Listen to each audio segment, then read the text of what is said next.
और आज मौंदी गुरुवार है, जहाँ पर यीशु मसीह का जो आखिरी सप्ताह था इस दुनिया में, जो क्रूस पर जाने से पहले, जिसको पैशन वीक भी कहते हैं, और हम लोगों ने गए हफ्ता भर से, कह सकते हैं 10 दिन से, हम लोगों ने बहुत सारी चीज़ें इसके बारे में कही थी। और ये मौंदी जो गुरुवार है, इसमें 2 इम्पॉर्टेंट चीज़ें हुई थी गुरुवार को, और वो थी परमेश्वर यीशु मसीह ने अपने शिष्यों के पैर धोए थे, और दूसरी बात यीशु मसीह ने ये की थी कि अपने शिष्यों को प्रभु भोज दिया था। और प्रभु भोज क्यों दिया था, आज हम इसके बारे में भी बात करेंगे। पहली बात तो हम देखेंगे कि यीशु मसीह ने शिष्यों के पैर क्यों धोए।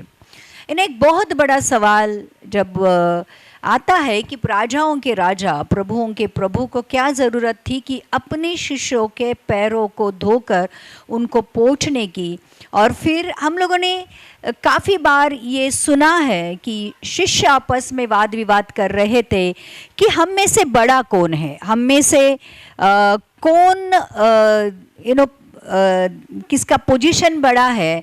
और जब ये वाद विवाद कर रहे थे तो यीशु मसीह जो खाना खा रहा था उनके साथ और सुन रहा था उनकी बातें, और फिर उनको कुछ दिखाने के लिए यीशु मसीह ने एक बड़े बर्तन में पानी लिया और हर एक शिष्य के पैर वो धोने लगा और अपने अंगोछे से पोंछने लगा। प्रियो, आज फिर एक बार सवाल वही आता है कि आज भी उन शिष्यों की तरह हमें बड़ा बनने का शौक है। भले हम चर्च में है, हमारे घर में है, हमारे सोसाइटी में है, हमारे काम की जगह है, हर एक को बड़ा बनना है।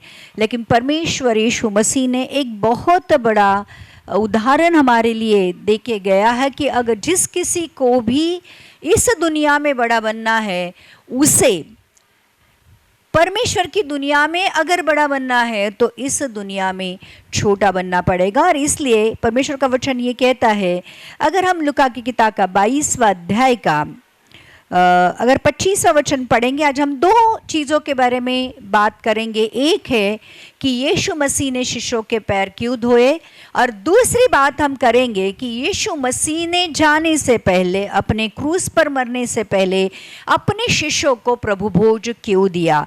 वो खाना तो खा रहे थे, लेकिन उसने एक स्पेशल बात वहाँ पर की थी। उसने उस दिन प्रभु भोज की शुरुआत की थी और अपने शिष्यों को आज्ञा दी थी कि आने वाले दिनों में जब तक मैं न आऊँ तब तक ये प्रभु भोज लेते रहना है। तो लिखा है कि यह लूका की किताब का 22वां अध्याय का अगर 25वां वचन ये कहेंगे कि जब उनमें वाद विवाद हो रहा था कि कौन बड़ा समझा जाता है, तो यीशु मसीह ने उनसे कहा, अन्य जातियों के राजा उन पर प्रभुता करते हैं और जो उन पर अधिकार रखते हैं वे उपकारक कहलाते हैं, परंतु तुम ऐसे ना होना, वरन जो तुम में बड़ा है वो छोटे के समान, और जो प्रधान है वो सेवक के समान बने। तो यीशु मसीह कहता है, जिसको भी बड़ा बनना है उसको छोटा बनना है, जिसको प्रधान बनना है उसको सेवक बनना है। तो प्रियो, परमेश्वर का राज्य इस दुनिया के राज्य के एग्जैक्टली उल्टा चलता है।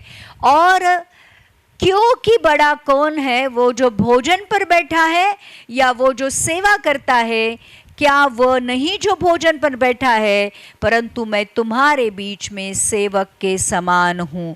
तो प्रियो, आज परमेश्वर, देखो, हम जब यीशु मसीह के आने के बारे में सोच रहे हैं और यीशु मसीह के आने के लिए तैयारी कर रहे हैं, तो आज यीशु मसीह आकर 2000 साल बीत गए हैं और यीशु मसीह के आने के लिए हम इंतज़ार कर रहे हैं। लेकिन आज यीशु मसीह हमसे चाहता है कि तुम में कौन सा स्वभाव हो। क्या हम में नम्रता का स्वभाव है?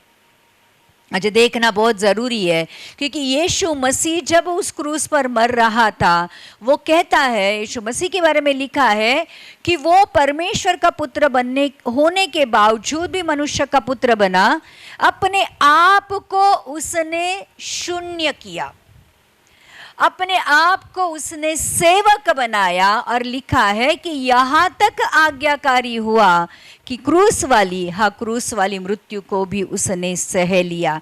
तो प्रियो, आज हम मैं हमेशा एक बात मसीह लोगों की ये देखती हूँ कि हमें क्रूस की याद तब तक नहीं आती जब तक गुड फ्राइडे नहीं आता है। हमें यीशु की याद तब तक नहीं आती है जब तक क्रिसमस नहीं आता है। बाकी दिनों में हमारी ज़िंदगी नॉर्मल सी चलती रहती है, लेकिन जैसे ही गुड फ्राइडे आता है, जैसे ही पुनरुत्थान संडे आता है, जैसे ही क्रिसमस आता है, हमें याद आती है परमेश्वर की। और फिर वही वचन हम चिल्ला चिल्ला के पास्टर कहता है कि क्रूस पर ये हुआ था, क्रूस पर वो हुआ था। यीशु मसीह ने शिष्यों के पैर धोए और फिर थोड़े देर के लिए हम भी आनंदित हो जाते हैं कि अरे यीशु मसीह इतना नम्र हुआ।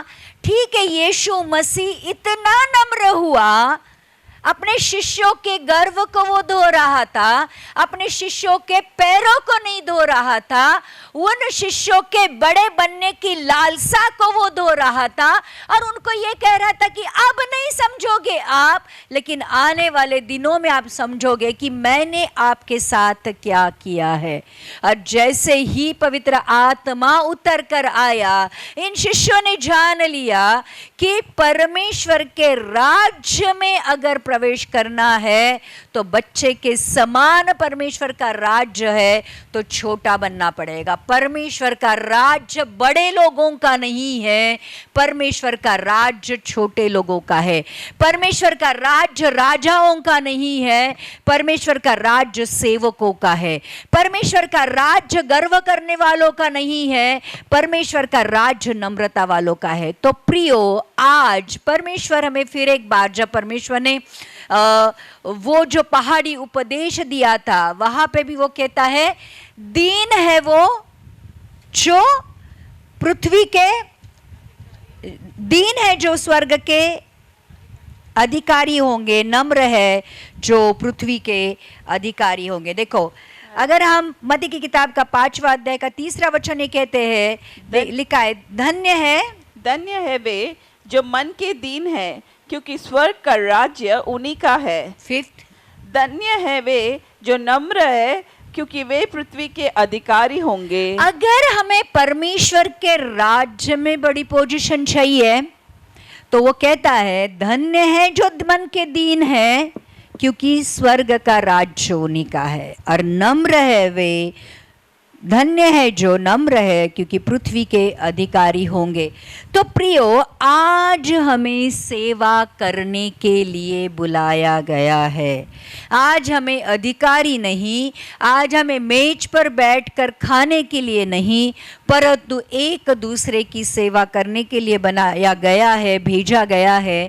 और आज जितना हो सकता है, मैं आपसे कहूँगी, इस मौंदी गुरुवार के दिन में आपसे एक एज अ पास्टर, परमेश्वर का सेवक के नाते ये कहूँगी, जितना हो सकता है मानव जाति की सेवा करो।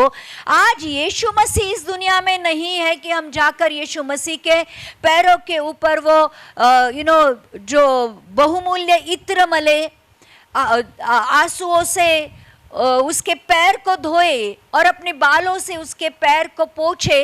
अब यीशु मसीह नहीं है हमारे पास। जो मरियम ने किया था यीशु मसीह के लिए कि उसने बहुमूल्य अत्र उसके सर के ऊपर मला था, वो उसके पैरों के पास बैठकर रो रही थी, अपने आंसुओं से उसके पैरों को धो रही थी और अपने बालों से उसके पैरों को पोंछ रही थी। यीशु मसीह ने अपने शिष्यों के पैर धोए, अंगोछों से पोंछे। वो जो मरियम कर रही थी, आज वैसा वाला यीशु हमारे पास नहीं है। आज हमारा बहुमूल्य इत्र जो संगमरमर के पात्र में रखा है, आज हमारी देह है। ध्यान रखना, आज हमारा जीवन है।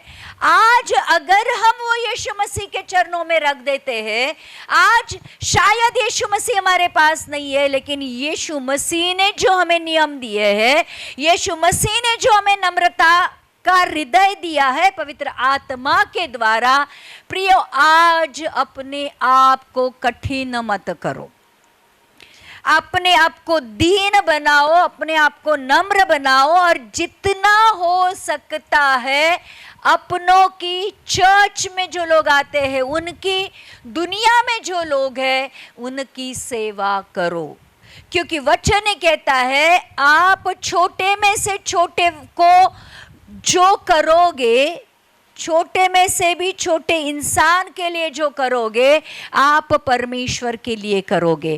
तो एक्चुअल में जाके किसी के पैर धोने की जरूरत नहीं है, एक्चुअल में जाके किसी के पैरों को पोंछने की जरूरत नहीं है। वो परमेश्वर के नम्रता को और सेवकाई को दिखा रहा था। आज मौंदी गुरुवार के दिन यीशु मसीह ने उस रात अपने शिष्यों के पैर धोकर नम्रता का जो उदाहरण दिया है, आज हमारी जिंदगी में उसको लेके आना है। ध्यान रखना, हम बहुत बड़ी बड़ी बातें करेंगे लेकिन इन छोटी छोटी बातों में चूक जाएंगे तो हो सकता है हम स्वर्ग के राज्य को भी चूक जाएंगे। इसलिए एक दूसरे की सेवा करने में, चर्च में आकर छोटी छोटी बातों को करने में हिचकिचाना नहीं, क्योंकि हमें ऐसे लगता है कि मुझे बड़ी पोजीशन मिल गई, मुझे आशीष मिल गई। बहुत सारे लोगों को प्रमोशन मिलता है, इंक्रीमेंट मिलता है, गाड़ी मिलती है, बंगला मिलता है, जो कुछ भी दुनिया की जो भौतिक चीजें मिलती है, हमें लगता है हमें आशीष मिल गई। लेकिन मैं कहूंगी जिसको भी सेवक बनने का मौका मिलता है उसको सच्ची आशीष मिलती है, क्योंकि वही परमेश्वर का चुना हुआ पात्र है जो परमेश्वर के राज्य में परमेश्वर ने अधिकारी बनने के लिए बुलाया गया है। कितने लोग समझ रहे? आज हमारा सिलेक्शन इस दुनिया में सेवक के रूप में हुआ है तो परमेश्वर के राज्य में अधिकारी के रूप में हुआ है। इसलिए हो सकता है उस अधिकारी बनने के लिए ये जो सेवकाई है ये तुम्हारा ट्रेनिंग पीरियड है। कितने लोग समझ रहे? अब देखो, आप जब जो कोई भी पुलिस इंस्पेक्टर बनता है, आपको पता है जो कांस्टेबल्स होते हैं ये इंस्पेक्टर लोगों को ट्रेनिंग देते हैं। मतलब जो निचला अधिकारी होता है उसके हाथ के नीचे इन लोगों को ट्रेनिंग लेनी पड़ती है, लेकिन वो लेनी ही पड़ती है तब जाकर वो पुलिस इंस्पेक्टर बनते हैं। मतलब आज इस दुनिया में भी ट्रेनिंग से गुजरना, मतलब क्या क्या नहीं करना पड़ता है उनको जाके पूछो। जो कमांडोज होते हैं, जो आज बहुत बड़ी सर्विसेज में होते हैं, वो लोग तो जान से भी खेल जाते हैं, क्योंकि उनको पता होता है कि उनके ट्रेनिंग का एक भाग है। वैसे ही प्रियो, आज अगर हम परमेश्वर के राज्य की बाट जो रहे हैं, आज हम यीशु मसीह के आने का इंतजार कर रहे हैं। देखो, मुझे एक बात बताओ, यीशु मसीह इस दुनिया में आकर अगर सेवा कर रहा था और उस राजा को हमें देखना है तो हम राजा बनकर देखेंगे कि सेवक बन के देखेंगे? एक सिंपल सा सवाल है, कैसे देखेंगे? जो राजा इस दुनिया में सेवक बनकर आया और स्वर्ग का राजा बन गया, जिसका नाम परमेश्वर ने सर्वश्रेष्ठ किया, अब वो राजा इस दुनिया में सेवक बनकर उस दुनिया में राजा बन गया। तो प्रियो, ध्यान रखना, अगर उस राजा को देखना है तो यहाँ इस दुनिया में राजा बनना है कि सेवक बनना है? सेवक बनना। एक सिंपल सी बात यह है। तो ये जो एक बहुत बड़ा उदाहरण यीशु मसीह ने उस दिन दिया था कि अपने शिष्यों के पैर धोए, शिष्यों के पैर नहीं धोए, शिष्यों के गर्व को धोया, शिष्यों के बड़े बनने के स्वभाव को धोया, शिष्यों को सेवक बनने का एक उदाहरण उनके सामने रखा कि जो राजाओं का राजा है, प्रभुओं का प्रभु है, स्वर्ग और पृथ्वी का निर्माण करता है, वो इस दुनिया में आकर निचले लोगों का निचला काम कर रहा है। अगर वो कर सकता है तो हम भी कर ही सकते हैं। दूसरी बात यीशु मसीह ने उस दिन दिखाई थी, सिखाई थी, करने के लिए बोली थी, और वो था उसने प्रभु भोज लेने के लिए अपने शिष्यों को आज्ञा दी थी। और ध्यान रखना, अगर आप जो इंसान अब थोड़ी देर के बाद, 2 दिन के बाद क्रूस पर जाने वाला है, वो इंसान जो कुछ भी कर रहा था उसके पीछे उसकी बहुत बड़ी स्वर्गीय योजना थी। तो यीशु मसीह ने जब उसका आखिरी फसह का लिखा है, अगर हम देखेंगे लुका की किताब का 20वां अध्याय का पहला वचन पढ़ेंगे तो लिखा है, एक दिन ऐसा हुआ कि नहीं, जब एक सेकेंड ना, 22वें अध्याय का 14वां वचन, लुका 22:14। उसने जाकर प्रधान याजकों नहीं, 22:14, लूका ना लुका 22:14। 14 सॉरी ओके। जब घड़ी आ पहुंची तो वह प्रेरितों के साथ भोजन करने बैठा और उसने उनसे कहा, मुझे बड़ी लालसा थी कि दुख भोगने से पहले यह फसह तुम्हारे साथ खाऊं। तो जब घड़ी आ पहुंची, क्या लिखा है, कौन सी घड़ी आ पहुंची थी? यीशु मसीह को पकड़वाने के लिए जो घड़ी आ पहुंची थी, वो घड़ी के बारे में वो बात कर रहा था, क्योंकि अब कुछ घंटे ही, दिन भी नहीं, कुछ घंटे बाकी थे, यीशु मसीह को क्रूस पर चढ़ाया जाने वाला था। और लिखा है कि वो प्रेरितों के साथ, वो अपने 12 शिष्यों के साथ खाना खाने बैठा और वो कह रहा था कि मुझे बहुत बड़ी इच्छा थी कि ये जो फसह है, ये आखिरी भोज है, मैं आपके साथ खाऊं। और फिर 17वां वचन ही कहता है, तब उसने कटोरा लेकर धन्यवाद किया और कहा, इसको लो और आपस में बांट लो, 18वां वचन, क्योंकि मैं तुमसे कहता हूँ कि जब तक परमेश्वर का राज्य न आए तब तक मैं दाख का रस अब से कभी ना पीऊंगा। परमेश्वर यीशु मसीह ने दाख रस लिया और लिखा है कि धन्यवाद किया, ये धन्यवाद का कटोरा था, और उसने अपने शिष्यों को कहा कि आपस में बांट लो। और फिर उसने आगे जाकर ये किया कि 19वां वचन ये कहता है, फिर उसने रोटी ली और धन्यवाद करके तोड़ी और उनको यह कहते हुए दी, यह मेरी देह है जो तुम्हारे लिए दी जाती है, मेरे स्मरण के लिए यही किया करो। यहाँ पर यीशु मसीह एक बहुत बड़ी बात कर गया है जो काफ़ी सारे लोग उसको ध्यान नहीं देते हैं। यीशु मसीह कहता है उसने रोटी ली, उसको तोड़ी और अपने शिष्यों को कहा, ये मेरी देह है जो तुम्हारे लिए तोड़ी गई है, मेरे स्मरण के लिए यही किया करो। मतलब जब यीशु मसीह का स्मरण होता है, हमें यीशु मसीह का स्मरण कब होता है प्रियो? जब हम तकलीफ में होते हैं, जब हम प्रॉब्लम में होते हैं। मतलब देखो, स्मरण करना मतलब वैसे नहीं मैं बोल रही हूँ, जब दिल से यीशु मसीह को कब याद किया जाता है? जब हम सच में बहुत संकट में हैं, हम प्रॉब्लम में हैं, हम तकलीफ में हैं।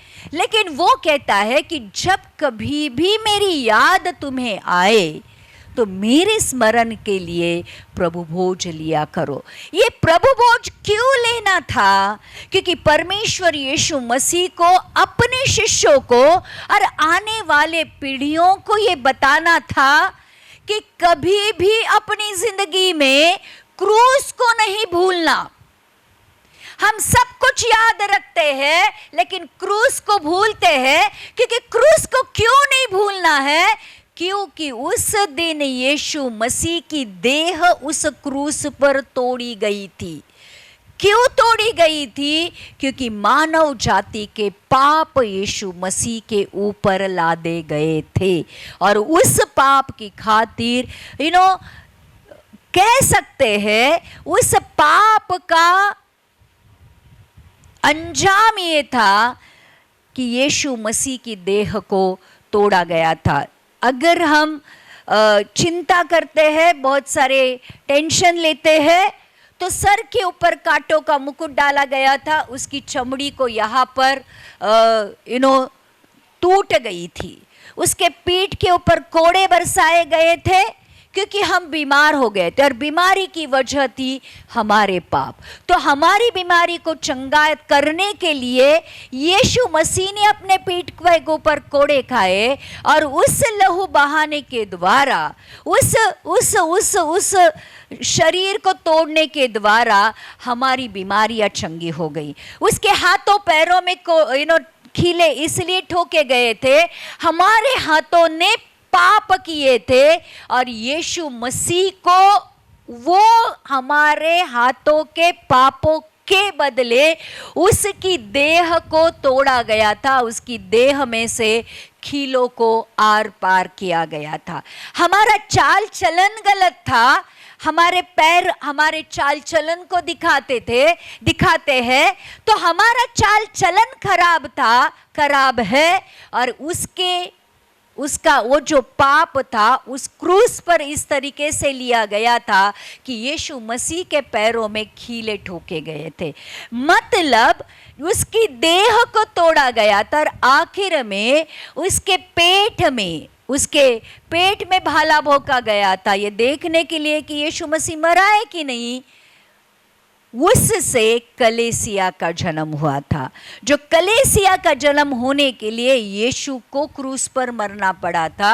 तो परमेश्वर ये कहता है कि जब कभी भी आप इकट्ठा होते हो, जब कभी भी आप मेरे नाम से इकट्ठा होते हो, जब वचन ये कहता है जब 2 या 3 लोग मेरे नाम से इकट्ठा होते हैं उनके बीच में मैं होता हूं। और परमेश्वर ये कहता है कि जब कभी भी आप इकट्ठा होते हो मेरे स्मरण के लिए यही किया करो। प्रियो, जब हम इकट्ठा होते हैं, जब चर्च में भी हम इकट्ठा होते हैं तो यीशु मसीह के स्मरण के लिए क्या करते हैं। देखो, ऊपरी जो हम आज स्तुति आराधना करते हैं, ऊपरी जो उपदेश सुनते हैं, ऊपरी जो कुछ भी दान दशमांश देते हैं, अंदर से कुछ नहीं होता है, ना ही अंदर से कुछ हिलता है। लेकिन वचन यीशु मसीह को ये पता था कि over a period of time लोग उसके क्रूस पर जाने को भूल जाएंगे, अपने दुनियादारी में और पाप के और चिंता दुनिया की चिंताओं में इतना ज्यादा डूब जाएंगे कि वो क्रूस को ही भूल जाएंगे। और परमेश्वर ने इसलिए प्रभु भोज लगा कर दिया है कि जब कभी इकट्ठा होते हो मेरे स्मरण के लिए यही किया करो। और फिर 20वां वचन कहता है, लुका की किताब का 22-20 में लिखा है, इसी रीति से उसने भोजन के बाद कटोरा भी यह कहते हुए दिया, ये कटोरा मेरे लहू में जो तुम्हारे लिए ठहराया जाता है, बहाया जाता है, नई वाचा है। पर देखो, नहीं तो परमेश्वर यीशु मसीह ने दाखरस लिया और धन्यवाद किया और उसको कहा कि ये इसको पीना, मतलब यीशु मसीह ने ये कहा कि इसी रीति से भोजन के बाद कटोरा भी यह कहते हुए दिया। किसको दिया? अपने शिष्यों को दिया कि ये कटोरा मेरे उस लहू में जो तुम्हारे लिए बहाया जाता है नई वाचा है। तो यीशु मसीह ने ऑलरेडी उसका लहू उस क्रूस पर बहाने से पहले ही अपने शिष्यों को उस लहू में से कुछ भाग पिलाया और उनको ये बता दिया, नई वाचा के अंतर्गत पुरानी वाचा ये थी कि पापों के लिए लहू बहाया जाता था, पापों के लिए प्राणियों का लहू बहाया जाता था, लेकिन नई वाचा के अंतर्गत एक मेमना जो स्वर्ग से भेजा गया था, जो परमेश्वर का पुत्र था, जो इस दुनिया में आया और उस परमेश्वर के बेटे ने, वो जो आखिरी मेमना था, उसने अपने शरीर का आखिरी कतरा तक बहाया। ये नई वाचा है। सारे मानव जाति के सारे पापों के बदले, पापों के लिए यीशु मसीह ने उस क्रूस पर लहू बहाया। और परमेश्वर यीशु मसीह ये चाहता था कि प्रभु भोज लेकर आपको ये करना है कि मुझे स्मरण करना है। दूसरी बात परमेश्वर ये कहता था, देखो यीशु मसीह जा रहा था, इस दुनिया को छोड़कर वो जाने वाला था और यीशु मसीह ये कहता है, अब तुम्हारे अंदर रहने के लिए मुझे एक चीज और करनी पड़ेगी और वो ये है कि मेरे देह को आपको खाना पड़ेगा। जैसे यूहन्ना की किताब का हम लोगों ने ये वचन के बारे में भी देखा था कि यीशु मसीह ने अपने जो जीवन की रोटी है उसके बारे में ये कहा था। अगर हम यूहन्ना की किताब का 6वां अध्याय का अगर 51वां वचन ये कहता है, यीशु मसीह हमारे बीच में जीवन की रोटी जो स्वर्ग से उतरी मैं हूँ, यदि कोई इस रोटी में से खाए तो सर्वदा जीवित रहेगा, और जो रोटी मैं जगत के जीवन के लिए दूंगा वो मेरा मांस है। अब यीशु मसीह ने अपने शिष्यों को कहा कि मेरे स्मरण के लिए ये किया करो। बराबर। पहली बात प्रभु भोज में हम ये करते हैं कि परमेश्वर का स्मरण करते हैं। यीशु मसीह को सिर्फ स्मरण इसलिए नहीं करते कि यीशु मसीह चंगाई देगा, छुटकारा देगा, आशीषित करेगा, ये करेगा। सबसे पहली बात परमेश्वर यीशु मसीह के बारे में ये स्मरण करनी है कि मेरे पापों के बदले उसकी देह को तोड़ा गया था और मेरे पापों के बदले उसके लहू को बहाया गया था। पहली बात, जब ये करते हैं तो पश्चाताप होता है कि पाप मैंने किया, शिक्षा यीशु ने भुगत ली। और इसलिए प्रभु भोज लेने से पहले, अगर करंती की किताब का 11वां अध्याय का 1 करंती 11 में लिखा है कि अपने आप को जांच लो। अगर जब कभी भी प्रभु भोज लेते हो तो वचन ये कहता है कि अपने आप को जांच लो। तो परमेश्वर यीशु मसीह जब भी हम इकट्ठा होते हैं तो यीशु मसीह को जो स्मरण करते हैं, उसके क्रूस को जो स्मरण करते हैं, तो हमें अपने पाप उस क्रूस पर दिखाई देने चाहिए और उस क्रूस पर मेरे पापों के बदले क्रूस पर चढ़ा हुआ मसीह मुझे दिखना चाहिए। और इसलिए फिर खुद को पूछना चाहिए कि मेरे पापों के बदले अगर मेरा मसीह उस क्रूस पर चढ़ा है, पहली बात तो जो पाप किया है उसका पश्चाताप करना है। और दूसरा प्रश्न मुझे खुद को पूछना है कि क्या मुझे अब पाप करने का अधिकार है। और इसलिए वचन में लिखा है, इसीलिए अपने आप को जांच ले और इसी रीति से इस रोटी में से खाए और इस कटोरे में से पिए, क्योंकि जो खाते पीते समय प्रभु की देह को न पहचाने वो इस खाने और पीने से अपने ऊपर दंड लाता है। यहाँ पे लिखा है, इसलिए जो कोई भी अनुचित रीति से प्रभु की रोटी खाए या उसके कटोरे में से पिए, वो प्रभु की देह और लहू का अपराधी ठहरेगा। देखो यीशु मसीह कितना अच्छा है, वो मानव स्वभाव को कितना अच्छी तरीके से जानता है और उसको पता है कि जैसे मैंने कहा, over a period of time जो क्रूस है उसकी कथा, उस क्रूस की जो जो जो जो इम्पोर्टेंस है वो मानव जाति भूल जाएगी। और इसलिए उसने प्रभु भोज नाम की एक विधि हमारे लिए ठहराई है कि जब भी हम इकट्ठा होते हैं यीशु के स्मरण के लिए करना है। और यीशु का स्मरण वो नहीं करना है कि चंगाई दिया, छुटकारा दिया, स्वर्ग में स्थान दिया, वो नहीं। पहली बात तो यीशु मसीह जिस कारण के लिए इस दुनिया में आया था वो मेरे पापों के लिए, आपके पापों के लिए, तो वो स्मरण करना है। दूसरी बात वो कहता है अनुचित रीति से नहीं लेना है, अपने आप को जांच कर लेना है। जब मैं देखूंगी कि मेरे पाप उस क्रूस पर यीशु मसीह ने ले लिए हैं, तो जो मैंने किए हैं मुझे पश्चाताप करना है, उनको छोड़ देना है। और दूसरी बात यहाँ पर ये करनी है कि परमेश्वर के साथ ये वाचा बांधनी है कि अब जाकर इससे बाद में पाप नहीं करूँगा। तो सही तरीके से लेंगे तो दंड नहीं होगा। और दूसरी इम्पोर्टेंट बात मैं आपको ये बताने वाली हूँ, ये थी कि परमेश्वर यीशु मसीह हमारे अंदर बने रहना चाहता था। जब सिंबॉलिकली उस रोटी को खाते हैं जो यीशु के मांस को दर्शाता है और उसके लहू को पीते हैं जो दाखरस को दर्शाता है, जो उसका लहू है, तो प्रियो वचन ये कहता है यूहन्ना की किताब का 6वां अध्याय का कि 53वां वचन ये कहता है, यीशु ने उनसे कहा, मैं तुमसे सच सच कहता हूँ कि जब तक तुम मनुष्य के पुत्र का मांस न खाओ और उसका लहू न पियो, तुम में जीवन नहीं है।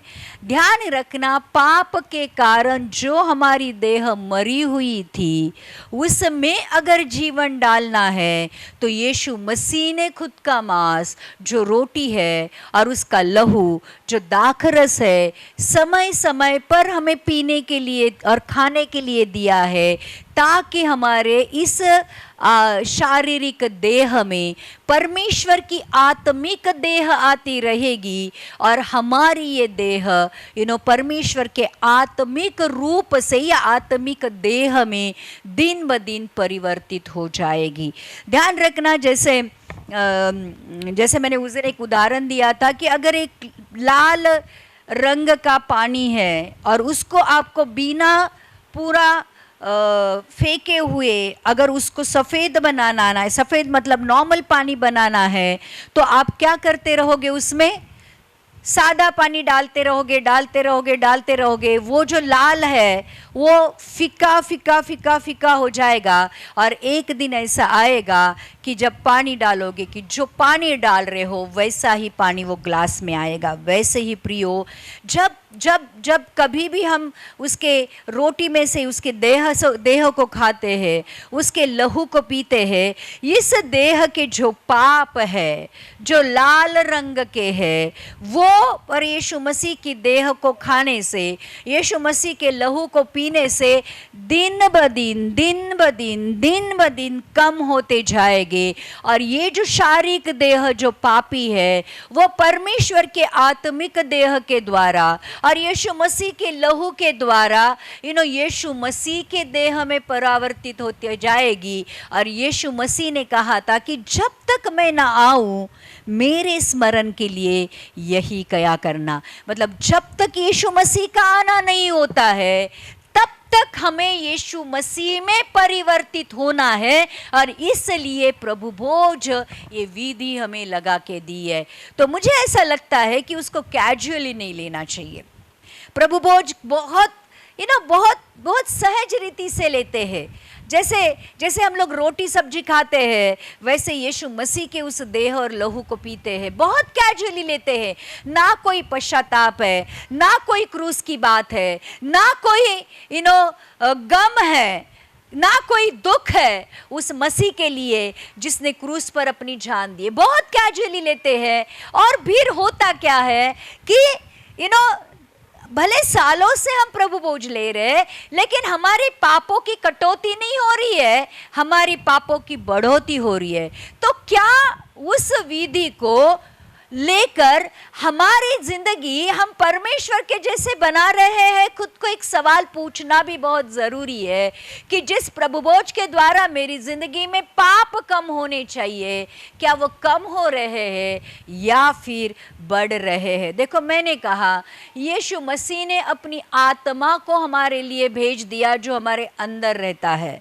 यीशु मसीह जो खुद वचन है, अब वो देहधारी होकर जब इस दुनिया में आया है और अगर उसकी देह को हमारी देह में रहना है, उसके लहू को हमारे अंदर बहना है, तो इससे बढ़िया तरीका और क्या हो सकता है कि हम उसकी देह को खाएं और उसके लहू को पिए, ताकि हमारा लहू में जो पाप है वो शुद्ध होता रहे और ये जो देह है, जो बीमार है, जो पापों से पीड़ित है, जो भ्रष्ट हो गई है, जब यीशु मसीह को देह खाएंगे तो ये देह अपने आप यीशु मसीह के जैसी वैभवी देह में दिन ब दिन परिवर्तित होती जाएगी।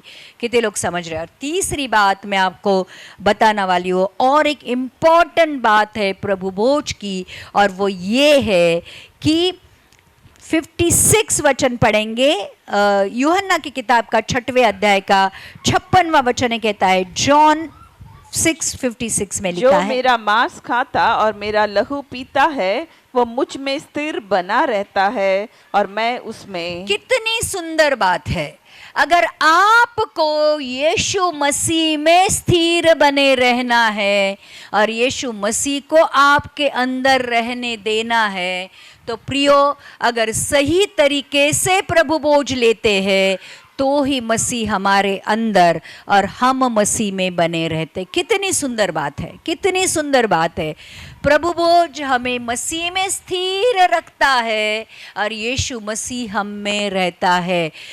मैं कहती हूँ कि जिस दिन मुझे ये सच्चाई पता चली कि प्रभु भोज का एक इम्पोर्टेंस ये भी है कि उसकी देह खाने से और उसकी लहू को पीने से वो मसीह जो आज ये स्वर्ग में पिता की दाहिनी और सिंहासन पर बैठा है, वो वहां पे तो बैठा है and at the same time वो मेरे अंदर भी है। अगर वो वहां पे बैठा है, उसका आत्मा मेरे अंदर है, खुद मसीह मेरे अंदर है, तो ध्यान रखना ये शरीर कितना अद्भुत होना चाहिए, ये शरीर में कितनी अद्भुत ताकत आनी चाहिए, ये शरीर कितना सुपरनैचुरली काम करना चाहिए कि यीशु मसीह मेरे अंदर है और यीशु मसीह का आत्मा भी मेरे अंदर है। और प्रियो, जब ये सत्य आप जानोगे, ये आत्मिक है, जरूरी आत्मिक सत्य है, लेकिन परमेश्वर की बातें हमेशा आत्मिक ही तो होती है। वो आत्मिक रीति से देखो, शब्द जब कहा जाता है वो आत्मा है, जब वो शब्द जाता है तो पूरा होता है। वैसे ही आज जब यीशु मसीह ये कहता है कि जब उसकी देह को हम खाते हैं और उसके लहू को जब पीते हैं, वो हम उसमें स्थिर होते हैं। स्थिर होने का मतलब ये होता है, जब यीशु मसीह मेरे अंदर है, कौन से शैतान में ऐसी ताकत है, कौन सी ऐसी सामर्थ है या कौन सी ऐसी अंधकार की शक्ति है जो यीशु मसीह से मुझे दूर कर सकती है। जब मैं यीशु मसीह में स्थिर हूं, जब वो मेरे साथ है, तो कौन ऐसा है जो मेरे खिलाफ खड़ा रह सकता है। मैं यीशु मसीह में स्थिर हूं, उस एक चट्टान के ऊपर जो मसीह है, कौन है जो मसीह के प्रेम से मुझे अलग कर सकता है। प्रियो, वो जो देह है, वो एक जो उसका लहू है, ये ताकत और सामर्थ बनकर हमारे अंदर काम करने लगता है। ऐसा ही होता है, यीशु मसीह ने जो काम किए उससे बढ़कर काम करने के लिए क्यों बोला है? क्योंकि मसीह मेरे अंदर है, उसका आत्मा मेरा अंदर है। यीशु मसीह ने भी पवित्र आत्मा के सामर्थ के द्वारा काम किए। अगर वही मसीह जो उसने काम किए, इतने सामर्थ्यशाली काम किए, और वो वही मसीह जो आत्मा के द्वारा मेरे अंदर है, मैं भी सामर्थ्यशाली काम कर सकता हूँ। चौथी इंपॉर्टेंट, सबसे इंपॉर्टेंट बात ध्यान रखना, वो ये है कि जब उसकी देह मेरे अंदर है, उसका लहू मेरे अंदर है और उसका आत्मा मेरा अंदर है, और इसी हालातों में मैं मरती हूं, तो यीशु मसीह की देह जैसे तीसरे दिन जिलाई गई, वैसे भी ये देह जिसके अंदर मसीह है, जिसके अंदर आत्मा है, वो तीसरे दिन जिलाई जाएगी। फिर मैं कभी भी क्यों ना मरूं, या फिर जब यीशु आएगा मैं जिंदा हूं, क्योंकि मसीह मेरे अंदर है और क्योंकि उसका आत्मा मेरे अंदर है, ये देह वैभवी देह में परावर्तित हो जाएगी। इसलिए वो कहता है कि मेरे स्मरण के लिए यही किया करो, जब तक ना मैं आऊं तब तक यही किया करो, क्योंकि परमेश्वर प्रभु बोझ के द्वारा हमें मौका दे रहा है कि हम उसके अंदर, वो हमारे अंदर, उसकी देह हमारे अंदर, उसका लहू हमारे अंदर, उसका पवित्र आत्मा तो हमारे अंदर ऑलरेडी है ही। ये तीन चीजें मिलकर जो डिवाइन है, ध्यान रखना, तीन डिवाइन चीजें, तीन स्वर्गीय चीजें हमारी जिंदगी में आज काम करती है। वो है उसका लहू, उसका आत्मा, उसका वचन, खुद परमेश्वर जो वचन के द्वारा है। तो प्रियो, अगर वो हमारे अंदर रहता है, तो फिर परमेश्वर यीशु मसीह के आने की वजह से या आने के खबर से मैं घबराती नहीं हूँ। इनफैक्ट उस घड़ी का मैं इंतजार करती हूँ कि जैसा यीशु मसीह है, वैसे ही ये देह भी यीशु मसीह के जैसी उसके वैभवी देह में परावर्तित हो जाएगी, ताकि मैं यीशु मसीह को अब सीधा सीधा देख सकूं, फेस टू फेस देख सकूं। यीशु मसीह को देख नहीं सकते हैं क्योंकि उसके चेहरे से किरणें निकलती है, वो प्रकाश है। वो लिखा है कि यीशु मसीह का चेहरा जैसे सूरज है, उसकी तरह चमकता है। सूरज को हम देख नहीं सकते हैं, वैसे यीशु मसीह को हम देख नहीं पाएंगे, और इसलिए यीशु मसीह ने हमें उसके जैसा बना दिया है ताकि हम एक दूसरे को देख सके। कितने लोग समझ रहे? कितने लोग समझ रहे हैं? स्वर्ग में कोई भी नहीं जा सकता है, स्वर्ग में ये नश्वर देह नहीं जा सकती है। स्वर्ग के लिए वैभवी देह चाहिए, आत्मिक देह चाहिए, जो परमेश्वर ने हमें बनाने का मौका इस पृथ्वी पर जब हमें दे दिया है प्रभु भोज के द्वारा। कितने लोग समझ रहे? कितनी डिवाइन बातें हैं, कितनी स्वर्गीय गुप्त बातें परमेश्वर ने करके रखी है। अगर उसमें की जो गहराई समझोगे ना प्रियो, it will blow your mind. Yeshu Masih जैसा है वैसा ही अगर हम बनेंगे तो ही उसको देख पाएंगे। इसलिए वो कहता है कि जब वो आएगा, अंश अंश हम उसके जैसे बदल रहे हैं, उसके जैसे बन रहे हैं, अंश अंश। और जब वो आएगा तो हम उसको रूबरू देख पाएंगे, अगर हम उस प्रोसेस में हैं कि अंश अंश हम उसके जैसे बन रहे हैं। इसलिए जब यीशु मसीह आएगा गुप्त आगमन में, प्रियो, दुनिया उसको देख नहीं पाएगी, क्योंकि वो शारीरिक देह में होगी। वही लोग देख पाएंगे और वही लोग उठाए जाएंगे जिनके अंदर यीशु मसीह है और जिनके अंदर उसका आत्मा है। कितने लोग समझ रहे? शारीरिक क्यों लोग देख नहीं पाएंगे? जो मसीह है, जो सो कॉल्ड मसीह है, वो भी देख नहीं पाएंगे, क्योंकि यीशु मसीह को देखने के लिए उसके जैसी ही देह चाहिए, उठाने के लिए भी उसके जैसा ही बनना है। और इसलिए स्वर्ग में भी वही लोग चाहेंगे जो आज जानबूझ के ये तैयारी कर रहे हैं, जानबूझ को अपने आप को यीशु मसीह के जैसे बनने में एफर्ट्स डाल रहे हैं। वही लोग उठाए जाएंगे। जो मसीह मसीह कहते हैं वो लोग उठाए नहीं जाएंगे। कितने लोग समझ रहे हैं? और इसलिए प्रियो, प्रभु भोज को जो एकदम साधारण आज स्वरूप आ गया है, आज अगर सीरियसली सोचोगे कि ये 4 बातें परमेश्वर हमें कहता है उसके स्मरण के लिए किया करो, अगर वो खाते हैं तो हम उसमें स्थिर बने रहते हैं, अगर उसको खाते हैं तो उसके स्वरूप और समानता में बदलने लगते हैं, उसका लहू हमें पापों से शुद्ध करता रहता है, उसकी देह हमें उसके जैसे बनानी शुरू करती है। और चौथी इंपॉर्टेंट बात, उसके जैसे बनने की कोशिश करेंगे तो ही जब वो आएगा तो उठाए जाएंगे। और इसलिए जो लोग प्रभु भोज लेते हैं, पवित्र आत्मा के अनुसार चलते हैं, वचन के अनुसार चलते हैं, वही लोग यीशु मसीह आएगा तब उठाए जाएंगे। अगर ये बातें सच में आपको अपील करती है तो अब इसके बाद जब भी प्रभु भोज लोगे तो ये बातें स्मरण करके लेना। और मुझे ऐसे लगता है कि जब भी हम यीशु मसीह के उस क्रूस के सामने खड़े रहते हैं तो मुझे ऐसा लगता है कि हमारी आंखों से आंसू बहने चाहिए, हमारा दिल यीशु मसीह के लिए प्यार से भर कर आना चाहिए।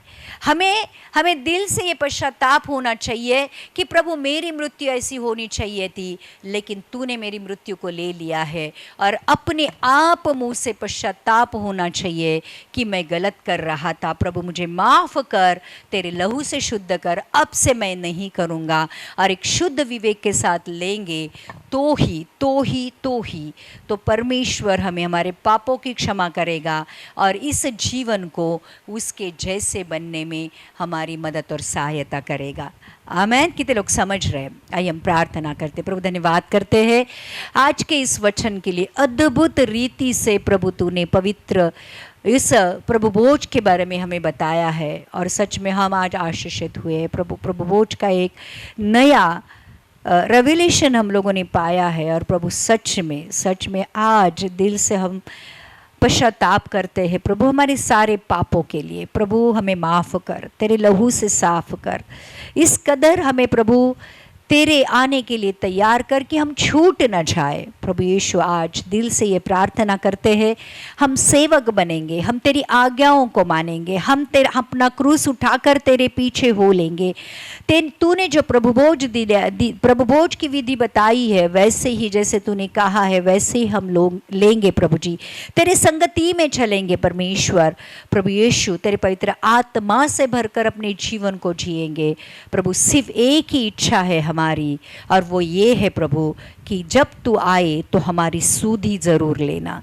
जैसे वो चोर ने कहा था कि जब तू अपने राज्य में आए तो मेरी सुधि जरूर लेना। प्रभु आज हम आपसे ये कहते हैं कि जब तू आए अपने राज्य में, प्रभु हमारी सुधि ज़रूर लेना, और प्रभु हमें ज़रूर उठाए लेके जाना तेरे उस स्वर्ग में जहाँ पर तू रहता है। और आज हमारी दिल की यही तमन्ना है कि जहाँ तू है वहाँ पे भी हम भी रहे, यीशु के नाम से, यीशु के नाम से। आमीन, आमीन, आमीन। आइए हम प्रार्थना करते हैं उन लोगों के लिए जो बीमार है। जब प्रभु भोज लेते हैं तो बीमारी भी चंगी हो जाती है, क्योंकि यीशु मसीह के उस लहू के द्वारा हमारे पापों की क्षमा होती है, और जो उसका देह हमारे लिए तोड़ा गया था, लिखा है उसके कोड़े खाने से हम चंगे हुए हैं। तो जो पाप का कारण है बीमारी का, यीशु मसीह के कोड़े खाने के कारण वो पाप की क्षमा होती है और हमारी देह में चंगाई आती है। आज प्रार्थना करते प्रभु जितने भी लोग बीमार हैं, हम उनको आपके हाथों में सौंप देते हैं और कहते हैं कि प्रभु तेरी चंगाई उनके जीवन में आए। प्रभु तो उनको चंगाई दे, छुटकारा दे। जितने भी आज डिप्रेशन में, अकेलेपन में हैं, यीशु के नाम से कहते हैं कि प्रभु उस डिप्रेशन, अकेलेपन को निकाल दे। तेरी उपस्थिति उनके लिए कबूल करते हैं।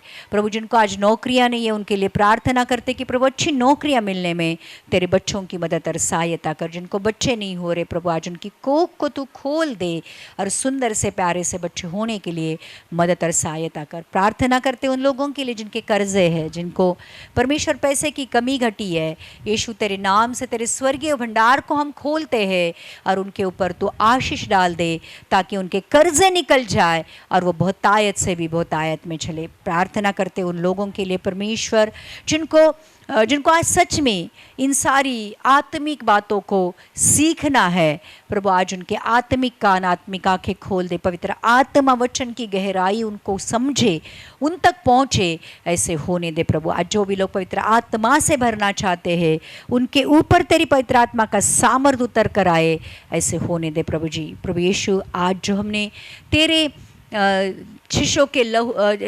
शिष्यों के पैर धोने के बारे में जो नम्रता का उदाहरण सीखा है, प्रभु आज हम ऐसे हमारे जीवन में करेंगे। और प्रभु भोज का जो इम्पोर्टेंस है, जो हमने सीखा है, प्रभु आज हम आपके लिए धन्यवाद देते हैं उस सामर्थ्य वचन के लिए कि सच में हमने बहुत आशीष पाई है इस वचन के द्वारा। यीशु मसीह के नाम से मांगते हैं, सुन और कबूल कर। ऐसे ही Jesus India TV channel, Jesus India prayer TV, doctor Jyotsna Jadhav ministry, Israel India TV, Bible India TV channel को सब्सक्राइब करिए, देखिए, उन सामर्थ्य वचनों को सुनिए और अपने जीवन में आशीष पाइए। आज के लिए हम यहीं पर रुक जाते हैं।